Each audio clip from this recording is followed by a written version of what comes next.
વિધાનસભામાં અનેક એવા ગુજરાતી લોક સાહિત્યકાર કલાકારોને બોલાવવામાં આવ્યા હતા અને આ બધાની વચ્ચે ઠાકોર સમાજના વિક્રમ ઠાકોરની અવગણના કરવામાં આવી હતી। જ્યારથી તેમની અવગણના કરવામાં આવી છે ત્યારથી જ વિક્રમ ઠાકોર ક્યાંક આકરા તેવરમાં જોવા મળ્યા છે તો પછી ક્યાંક લડી લેવાના મૂડમાં પણ દેખાયા હતા। પરંતુ હવે આ બધાની વચ્ચે વિક્રમ ઠાકોર દ્વારા ગઈકાલે એક શક્તિ પ્રદર્શન કરવામાં આવ્યું હતું, જેમાં તેમણે આડકતરી રીતે અનેક એવા લોકો ઉપર પ્રહાર પણ કર્યા છે। અત્યાર સુધી આપણે લોકચર્ચામાં એવું પણ ક્યાંક સાંભળ્યું છે કે તેમને અલ્પેશ ઠાકોર દ્વારા પણ કંઈક અનેક એવી વાતચીત કરવામાં આવી છે અને ખાસ કરીને તેમના ઉપર પણ આડકતરી રીતે પ્રહાર કર્યા હોય તેવું પણ ક્યાંક લાગ્યું હતું। સૌથી પહેલા તો વિક્રમ ઠાકોરને સાંભળીએ કે તે આ વિષયને લઈને શું કહી રહ્યા છે।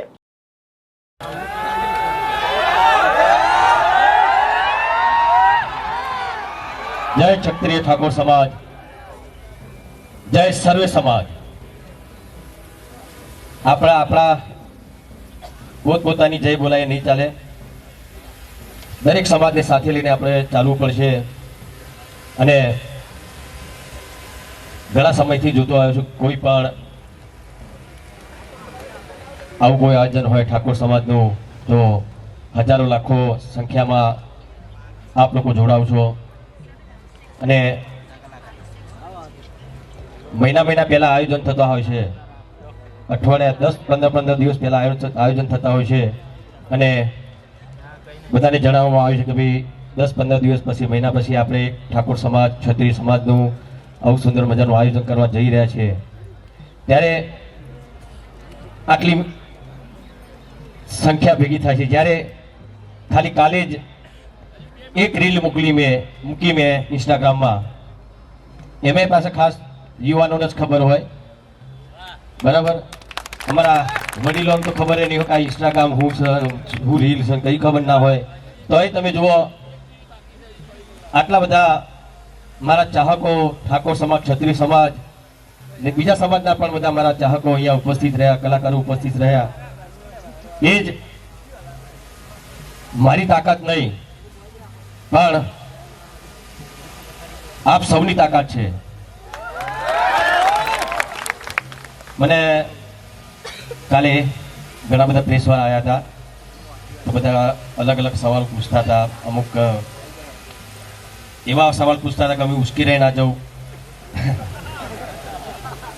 અરે એ તો એમનું કોમ છે યાર, વકીલ જેવું કામ છે એમનું। હા, પણ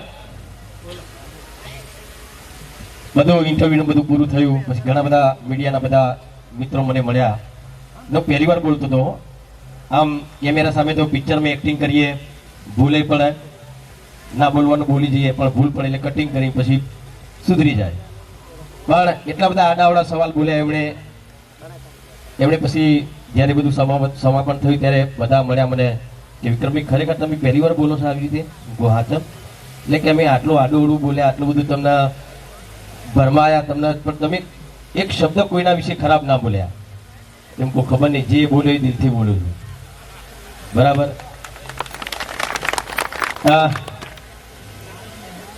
લંડનથી મેસેજ શરૂ છે, લાવો।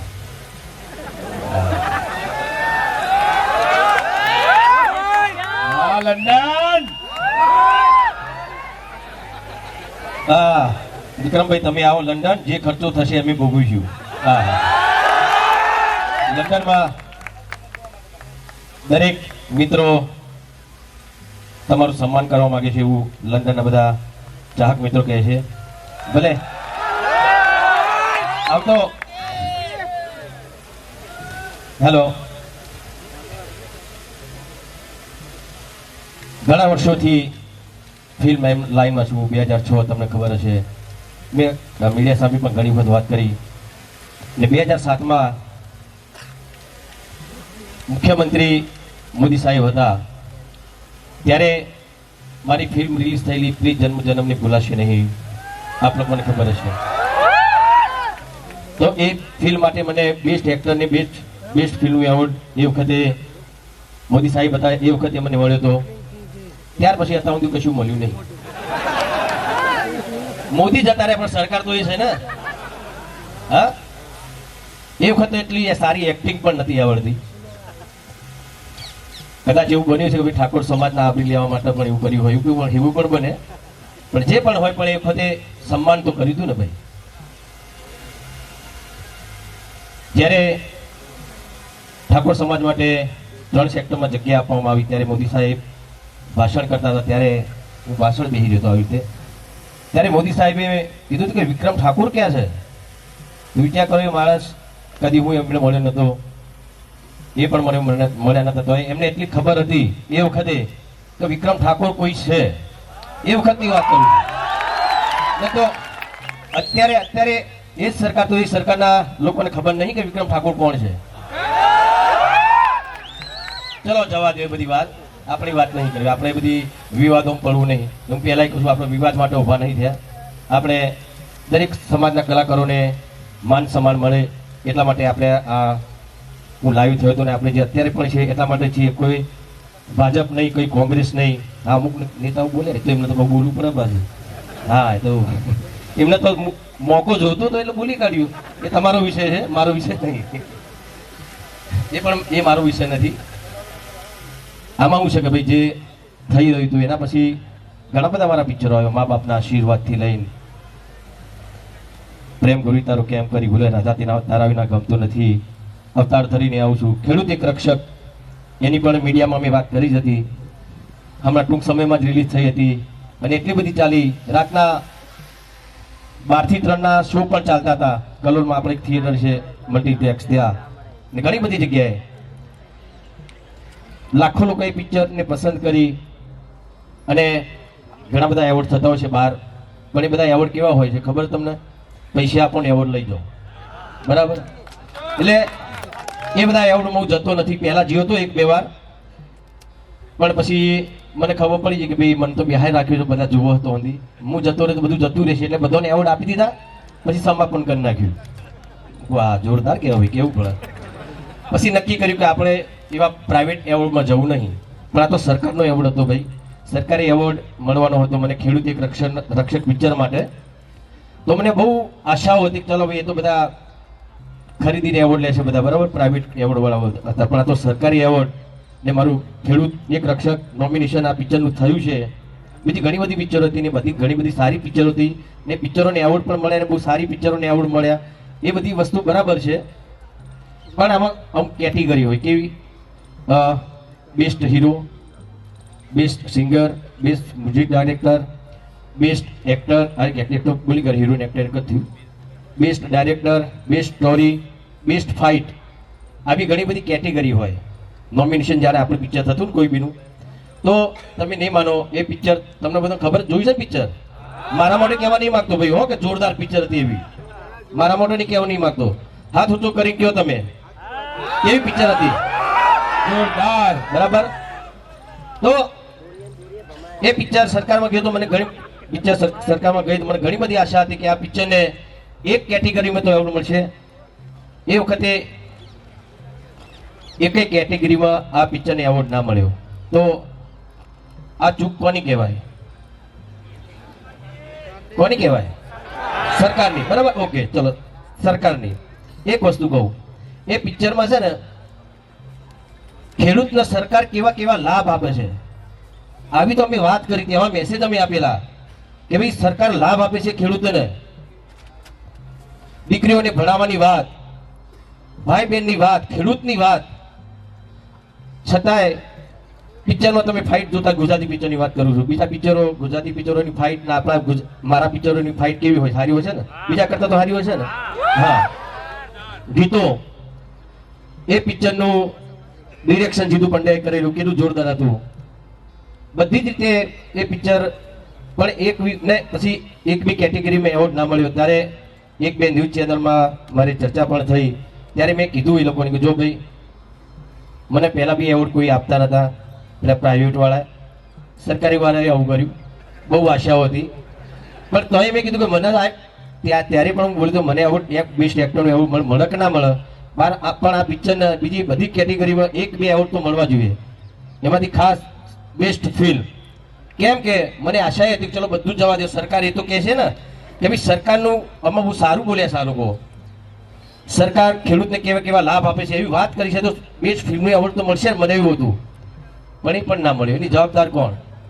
તો સરકારને ખબર નહીં હોય, સરકારને ખબર નહીં હોય. ચલો સીએમ સાહેબને ખબર નહીં હોય કદાચ, એ વખત કોણ હતા, રૂપાણી સાહેબ હતા એટલું કોઈ યાદ નથી મને, કેમ કે ભાઈ ગુજરાતનું આખું કામ લઈને બેઠા હોય એટલે બધી જગ્યાએ ધ્યાન ના આપી શકતા હોય, બરાબર છે, આપણે માનીએ છીએ. પણ જે વચ્ચેવાળા કમિટીવાળા હતા જે, બરાબર, એ લોકોએ પિક્ચર જોયું તો એમને એવું ના થયું કે ભાઈ આ પિક્ચર આપણા સરકાર માટે પણ બહુ સારું એમને મેસેજ આપ્યો છે, તો એટલું ના થયું કે આ પિક્ચરને આપણે કોઈ પણ એવોર્ડ આપીએ, ચમ ના આપ્યો, અને ના આપ્યો, બરાબર, તો એ વસ્તુ સરકારે કેમ નોંધ ના લીધી? તો આ વચ્ચેવાળા બધા તમે જ બેહાડ્યા છે ને, તો એમને કાઢો અથવા તો એમને સુધારો, બરાબર, તો જ કેમ કે સારી સારી પિક્ચર, મારી પિક્ચરની વાત કરતો નથી હું, બીજા કોઈ પણ પિક્ચર, કોઈ પણ હીરોની વાત હોય, પિક્ચરની વાત હોય, બીજા હીરોની પિક્ચર સારી હોય તો એને પૂરેપૂરો એવોર્ડ મળવો, સારો એવોર્ડ મળવો જ જોઈએ ને, એનો હક મળવો જ જોઈએ. એ મારી પિક્ચર હોય કે કોઈ બીજા હીરોની પિક્ચર હોય. આ ખેડૂતની વાત એટલા માટે કરી કે એમાં સરકારે આપેલો એક સંદેશો હતો એટલા માટે, છતાં એને ના મળ્યો. ઘણા બધા આવું, મને તો કેટલાય ટાઈમથી આ લોકો ઇગ્નોર કરે છે, ને કેમ કરે છે એ બી મને ખબર છે. હું ટિકિટ લેતો નહીં એટલે ઓછી વસ્તુ, ઇલેક્શન નહીં લડતો ને મારે લડવાની ક્યાં જરૂર? તમે બધા સતો ખરા યાર, જીતેલો જ છું હું, જીતેલો જ છું હું, મારે કશું કરવાની જરૂર નહીં, બરાબર. એટલે બસ જ્યારે આટલું બધું થતું હતું, બધા ફંક્શનો થતા હતા ગુજરાત સરકારના, એમાં પણ કોઈ પણ જગ્યાએ મને તો બોલાતા જ નતા. મને ખબર હતી આ નહીં બોલાવું, મને ખબર જ છે આ નહીં બોલાવ્યું, હમણાં કોમ જ નહીં મને બોલાવવાનું પહેલા તો, કારણ કે એવા બધા અંદર ઘૂસી ગયા હતા બધા, અને તારે ઘૂસેલા જ છે. એ અત્યારે પણ મીડિયાના માધ્યમથી તમારા સૌના સામે કહું છું કે આ વસ્તુ જો હજુ પણ થઈ, આ પ્રોગ્રામોની વાતો કરીએ, બરાબર, એમાં વચ્ચે જે ઘૂસેલા છે ને જે આયોજકો, જે કદાચ સીએમને બી ખબર નહીં હોય, આ બધા પ્રોગ્રામ કરાવે છે, બીજા અમુક એક ટીમ કરી દીધી છે એમને, જે 10-15 જણાની હોય, કોઈ પણ પંથકમાં પ્રોગ્રામ હોય સરકારનો, ગવર્મેન્ટનો, તો દરેક જગ્યાએ બસ આ ફિક્સ કરેલા કલાકારો, બહુ સારા કલાકારો છે, કલાકારો હોવા જ જોઈએ, બહુ સારા જ કલાકારો છે. પણ હું એમ કહું છું, તમે તો કરો જ પ્રોગ્રામ, અમને કઈ વાંધો નથી, અમને તો તમારા ઉપર ગૌરવ છે. તમે ઘણું બધું અમારા ગુજરાતની જનતાને ઘણું બધું આપ્યું છે, ઘણું બધું તમે તમારું સાહિત્યની પણ ઘણું બધું આપ્યું છે, ભજનો તમે બહુ સારા ગાયા છે. પણ બરાબર છે ભાઈ, 5 વાગ્યાનો પગ મારા દુખી જેવા સોંગ જોરદાર તમે ગાયા છે. હા હા, એવું પડે, વિરોધ નહીં, બરાબર. એમનું તમે સન્માન કરો છો, બરાબર, કયું વાંધો નહીં, સન્માન કરો. એ તમારી વિચારશૈલી શું હશે મને ખબર નહીં. હા, ફ્રીજમાં પડ્યું બિયર, કોઈ કલાકારનો મને વિરોધ નથી, પણ કલાકારોને પણ કહું છું, હવે આપણા ગુજરાતમાં તો દારૂ બંધી છે, તો તમે આવા ગીતો કરશો તો યાર સરકાર તમને સન્માન કરે છે તમારું, આ કેવું કહેવાય યાર? એ કહું છું, કેવું કહેવાય? તમે નહીં માનો, જે તે ટાઈમે જય ચાવડા બહુ સારા સિંગર છે, એમણે એક સરસ મજાનું સોંગ ગાયું હતું, હાથમાંથી વિસ્કી વાળું. એ પછી એ સોંગ મને ગાવાનું કીધું, એ સોંગના જે રાઇટર હતા એમણે કે ભાઈ વિક્રમભાઈ આ સરસ મજાનું સોંગ છે, જય ચાવડાએ ગાયું છે, બહુ સારું ચાલ્યું, પણ તમે કહો તો તમારો સંવાદ મોટો છે તો વધારે મજા આવશે, વધારે લોકો જોશે ને વધારે સફળ થશે. ત્યારે મેં કીધું કે ભાઈ જો આવા સોંગ ગાવાથી સમાજ બગડતો હોય તો આવા કોઈ વ્યસનવાળા સોંગ હું જિંદગીમાં નહીં ગાઉં. ને અત્યાર સુધીનો રેકોર્ડો છે, તમે જોજો, મેં એવું કોઈ પણ સોંગ નથી ગાયું જેનાથી સમાજને ખોટી લાઈનમાં. ઘણા લોકો કહેતા હોય કે આ તો લવ સોંગ ગાય છે, ઓમ છે તેમ છે, રાધા રાધા કરે છે. ભાઈ એમાં કોઈ ખોટા શબ્દો છે? હા, એક વસ્તુ આ પ્રેમના ગીતે પ્રેમનું પ્રતીક છે, રાધા કૃષ્ણનું પ્રતીક છે, પ્રેમ ગીત એટલે શું છે ભાઈ? આ બધા એમને આ હિન્દી બધા ગીતો ગાઈ છે બધા, બરાબર. ઇન્ડિયન આઇડલ જોવો છો તમે, બહુ નાના નાના કલાકારો, મારા જીગર કરતા પણ જીગર જેવા કલાકારો, મસ્ત સુંદર મજા, સાસોं की जरूरत कैसे, जिंदगी के लिए, एक सनम चाहिए आशिकी के लिए, બરાબર ગાયું એને. તો એ ખોટું થઈ ગયું. હવે લવ સોંગ કહો કે તમે, અરે ભાઈ કલા છે, એ કલા છે, બરોબર. તમે કોઈ કુમાર શાનુને બોલાવશો તો ભજન કા છે? હા, દુઃખી વસ્તુ છે ને, એની જે કલા હોય પ્રદર્શિત કરશે ને ભાઈ.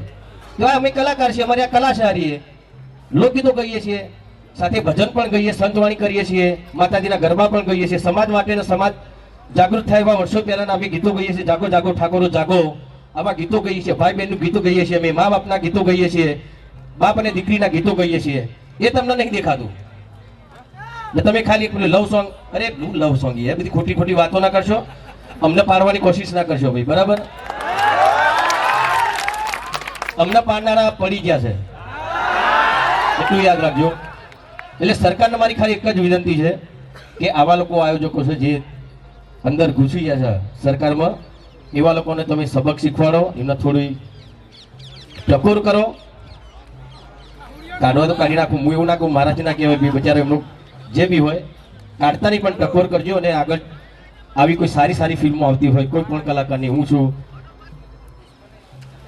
એ તો જે બદલો સરકાર તો બરાબર છે, પણ આપણે કોઈ વિવાદની વાત નહીં કરી. તો બસ મારું તો એટલું જ કહેવું કે સરકારને વિનંતી કરું છું કે ભાઈ આ બધું થઈ રહ્યું છે તો તમે ધ્યાન આપો, નહીં તો આગળ જતા તમને જ પ્રોબ્લેમ થશે. ચોખ્ખી વસ્તુ છે. હા ને, ઘણા બધા એવું નથી, દરેક સમાજમાં બહુ સારા સારા કલાકારો છે ભાઈ. હવે ચલો આ જીગર ઠાકોર આટલો નાનો દીકરો, આપણે બેન નાની ક્યાં ગઈ આપણે તનવી બેન, એમના ભજન તમે જુઓ. જીગરના તો હિન્દી ગીતો મિલિયન ઉપર ગયા છે. આવા કલાકારો બધા તમે જોવા, કેટલા બધા કલાકારો આપણા ઠાકોર સમાજ, બીજા સમાજના કલાકારો સંતવાણી બહુ સારી કરી છે. એ બધાને તમે ઇગ્નોર કરો છો, ખાલી અમુક ગણ્યા ગોઠવે તમે નક્કી કરેલા કલાકારોનો તમે બધી જગ્યાએ લઈ જાવ છો, એવું ના ચાલે ને ભાઈ. હું તો એમ કહું છું સરકારને કે ઉત્તર ગુજરાતમાં તમારો ગવર્મેન્ટનો પ્રોગ્રામ હોય તો ઉત્તર ગુજરાતના કલાકારોને તમે બોલાવો, કાઠિયાવાડમાં હોય તો તમે કાઠિયાવાડના કલાકારોને બોલાવો, જે વિસ્તારમાં જે જિલ્લામાં જે કલાકારો ચાલતા હોય, જ્યાં તમારો પ્રોગ્રામો હોય ત્યાં તમે એ વિસ્તારના કલાકારોને બોલાવો ને. ખાલી ફક્ત ને ફક્ત જે તમે પસંદ કરેલા કલાકારોને તમે બધી જગ્યાએ લઈ જાઓ છો એ વાત ખોટી છે. લઈ જવા જોઈએ, હું એવું નથી કહેતો, બધા બહુ સારા કલાકાર છે, બહુ મારા બધા કરતા બહુ સારા કલાકાર છે, પણ એના લીધે શું થાય છે કે ભાઈ બીજા કલાકારોને ન્યાય નથી મળતો ને ન્યાય મળવો જરૂરી છે. તો બસ મારી તો આ વિનંતી છે, આમાં કોઈ મારા કોઈ વિવાદ નથી કરવો. અને બીજી એક વસ્તુ મને હમણાં જ જાણવા મળ્યું કે ખાસ બનાસકાંઠામાં ઘણા લોકો વિરોધ ઉઠાવી રહ્યા છે. તો જો મિત્રો બરાબર છે, બધા આપણા આગેવાનો કોંગ્રેસમાં પણ છે, ભાજપમાં છે, જે ત્યાં બધા વિરોધ ઉઠાવી રહ્યા છે. વિક્રમ ઠાકોર તુમ આગે બળો હમ તમારી સાથે, બહુ સારી વાત છે, તમે જોડે જ છો મારા, પણ કોઈ બીજોનો વિરોધ કરીને આપણે આગળ નહીં વધવું ભાઈ. બસ સાથે રહો, મારા બધા સાથે રહ્યો. ક્ષત્રિય સમાજ, રાજપૂત સમાજ, ઠાકોર સમાજ અને દરેક સમાજને કહું છું, અમારા સાગરભાઈ પટેલ, અમુક તો એવું વિચારું સાગરભાઈ પટેલ તમે પટેલ છો અને અમારા સીએમ પટેલ છે. સાગર પટેલ કેમ બાદ બાકી કરવામાં આવી ખબર ના પડી, એમનો વિષય છે. તમે પૂછી લો, તમારા બધા ઘરના જ છે એટલે તમારા તમે ડાયરેક્ટ વાત કરી શકો છો. અમે ડાયરેક્ટ વાત નહીં કરી શકતા, બોલાવતા જ નહીં, જોઈ ડાયરેક્ટ વાત કરીએ. બોલાવો ના, એવું નહીં. જો ઘણા બધા આપણા સમાજના નેતાઓ ત્યાં છે, તો ઘણી બધી એમને સરકારમાં હશે એટલે એમને બોલવું જોઈએ, પણ એમની બી અમુક મજબૂરી હોઈ શકે તો ના બોલી શકે, પણ ઠાકોરના નાતે એમને પણ બોલવું જોઈએ એટલી મારી એમને વિનંતી છે. બસ બીજું કંઈ કહેવા માંગતો નથી. બધા સાથે રહો, ઠાકોર ક્ષત્રિય દરબાર અને દરેક સમાજને સાથે રાખીને ચાલશો તો આપણો સમાજને બીજા સમાજ પણ ખૂબ આગળ વધશે. અને આ બધા વચોટિયા છે ને બધા જતા રહે છે, બરાબર. એ તો ચાલો અત્યારે ભાજપ સરકાર છે, કદાચ કોંગ્રેસ સરકાર હોત તો બી મારા શબ્દો આ જ હોત, એ ચોખ્ખી વાત છે. મારા માટે ભાજપ પણ એટલી છે, કોંગ્રેસ પણ એટલી છે, બંને સિવાય મારા માટે તમે લોકો છો બધું. પછી પણ તમે મારો ક્ષત્રિય સમાજ, મારો ઠાકોર સમાજ, મારો દરેક સમાજ, મારા દરેક સમાજના કલાકારો એ બધા મારા છે ના. આ તો સન્માન છે યાર, તો જઈને બહુ 500 રૂપિયાની ચાદર ઉઠવાનો કોઈ મતલબ નહીં. હવે આ સી સાથ જોજો, આ તો સમાજ શું જોઈએ. આટલા વર્ષોથી કશું માગ્યું નહીં ને તમે આપ્યું નહીં, નવો જોતું નહીં બાપા. હું કહું ખાલી ફોર્માલિટી કરવા માટે તમે એમને બોલાવશો એ ખોટી છે, પણ આગળ જતા બસ હું એટલું જ કહીશ કે આગળ જતા તમે આમાં દરેક કલાકારને ન્યાય મળે, દરેક સમાજને ન્યાય મળે. આ કલાકારની લાઈનની વાત નથી, બધા ઘણી બધી જગ્યાએ પણ આ બધું થતું હોય છે. અને હા ભાઈ, મારા ભૂપતજી કે પૂછો કે ભાઈ વિક્રમભાઈ તમારામાં શું કરવું છે? અરે ભાઈ મારા માટે હું નહીં કરતું, કશું કરી રહ્યો, કરું તો ચાંદો કરી 2000 હાથમાં કરી દીધું હોય. મેં મારા માટે કશું નથી કર્યું. મેં મારા સમાજના કલાકારો અને બીજા સમાજના કલાકારો માટે આ બીડું ઝડપ્યું છે. અને બસ સાથ સહકાર હંમેશા આપજો રાજકારણમાં. એટલે તમને કહું કરવાનું લે આગળ બોલો તો ખબર પડે. બોલો ઠાકોર સમાજ બોલો. મારા દિવ્યાબેન આયા છે, દિવ્યાબેન વિનંતી છે. દિવ્યાબેન આવો. ભાઈ ઘણા બધા કલાકારોનું બોલવું હશે પણ સમયનો અભાવ છે. જો અત્યારે અંધારું થઈ ગયું છે એટલે દરેક સમાજે ખૂબ ખૂબ સપોર્ટ કર્યો મારો. જે પ્રમાણે આ સમગ્ર શક્તિ પ્રદર્શન જોવા મળી રહ્યું છે અને જે પ્રમાણે અત્યારે હાલ ગઈકાલે ઠાકોર સમાજ એકઠો થયો હતો એના ઉપરથી નક્કી હવે એવું લાગી રહ્યું છે કે કંઈક નવા જૂની થવાના એંધાણ છે. તમારું શું માનવું છે આ વિષયને લઈને અમને કમેન્ટ કરીને ચોક્કસથી જણાવજો. તેની સાથે જ અમારી ચેનલ નિર્ભય ન્યૂઝને લાઇક, શેર અને સબસ્ક્રાઇબ કરવાનું ભૂલશો નહીં. નમસ્કાર.